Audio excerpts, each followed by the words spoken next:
Okay, so let's look at another example of working with paired data. Okay, so in this situation, we're told that researchers were interested in determining if Friday the 13th has an effect on people's grocery shopping habits.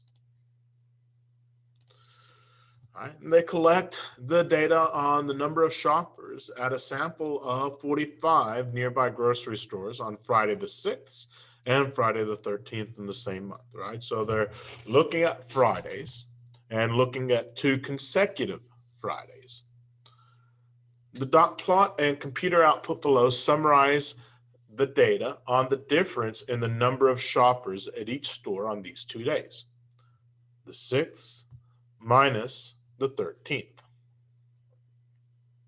Okay. So researchers would like to carry out a test of the null hypothesis being the mean difference, the mean difference at each of the grocery stores being zero, meaning that the same number of shoppers were there on Friday the 6th as Friday the 13th, versus the alternative that the mean difference is not zero, meaning that there were more shoppers on one particular day versus the other, where mu sub d is the true mean difference in the grocery shoppers on these days. Okay. Now, a key detail is we can be vague in our response for the mean difference when we're saying the mean difference is not zero, because then we really are looking at, hey, is there simply a difference? If we were saying their mean difference was positive or the mean difference was negative, then we would have to specify how we were calculating the mean difference, the 6th minus the 13th or the 13th minus the 6th. It would make a difference. Right? So good form, right? Good form is that we would say the true mean difference in the number of grocery shoppers on these 2 days, right? And say the 6th minus the 13th. Right? Good form is to specify. So let's explain which of the conditions for inference for paired T procedures are satisfied and which are not. Well, we look at the dot plot, we look at the information that we are provided, and we might come up with a response as follows. Right? We might come over here and we might say, hey, you know what? We don't know if the sample is random. These 45 grocery stores, were they randomly selected? We don't know. So technically that random condition is not met. Okay. Also, we don't know if of these 45 stores, is that less than 10% of all the grocery stores in the area? Are there more than 450 stores? Well, we don't know. So that 10% condition is not met. Okay. However, our sample size, which is 45, and the sample, if we look at that, right, and we look at the dot plot, the sample is fairly symmetric with a single lower outlier, then we can use the central limit theorem for normality, and our large sample condition is met. All right, so we do meet the normal large sample condition, but we do not meet the random or the 10% condition. Okay. Now, a point of emphasis here is that if we are discussing, hey, on a test, determine if there is evidence, then the assumption is that in the work, all of the conditions will be met.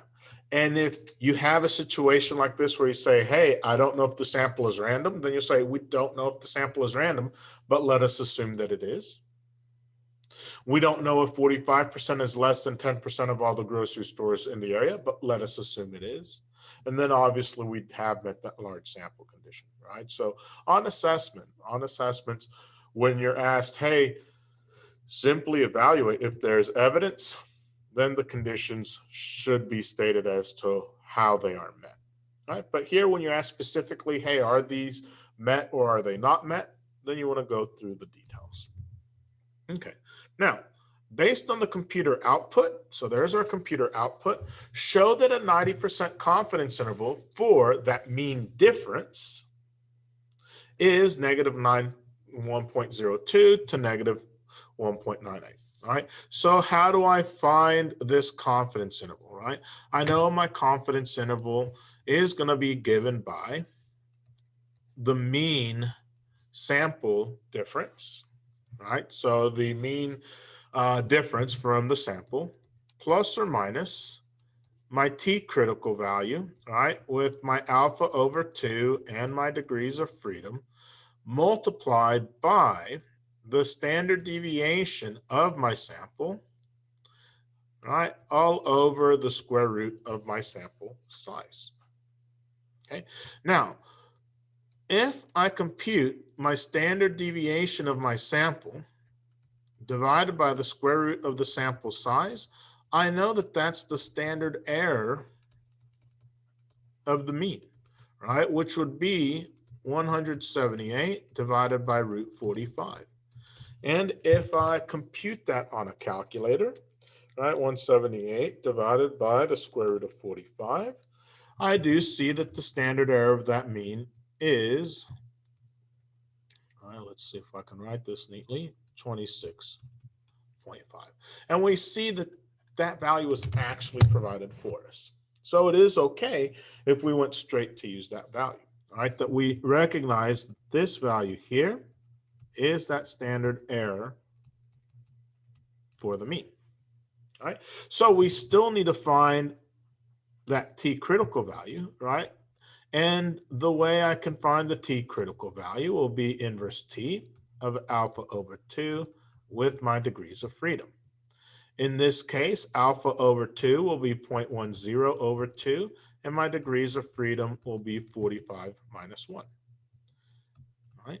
If I use my calculator or I use my table, I should be able to find that value, and I find that that critical value is 1.680. All right, so therefore what I have is my mean negative 46.5, right, plus or minus 1.68 times 26.5, right? That we recognize that this is the form, right? That this is the form of my statistic plus or minus my critical value multiplied by the standard error of my statistic. All right, and if we use our calculator to calculate those values, I have negative 46.5 plus or minus 44.52, because 1.68 times 26.5 is 44.52, and thus we see that that would be my interval. Okay. Now, technically, notice that all the values in our interval are negative. And so that would indicate to us that because all of the values in our interval are negative, then we do have convincing evidence that there is actually a difference. And in fact, this would tell us that there are more shoppers on the 13th than on the 6th, because all of the values are negative and in the interval, and the 6th minus the 13th would be negative if the 13th was larger. Okay. Now, we will always want to take this with some caution, because when we looked at our dot plot, we do have the effect of this outlier, and that's a fairly large outlier, right? So it might be possible that without that outlier, right, that if that outlier was not in our data set, then we may not actually see convincing evidence. So we always want to be careful about looking at our data. Okay? Continue with your work, and always ask questions for clarification.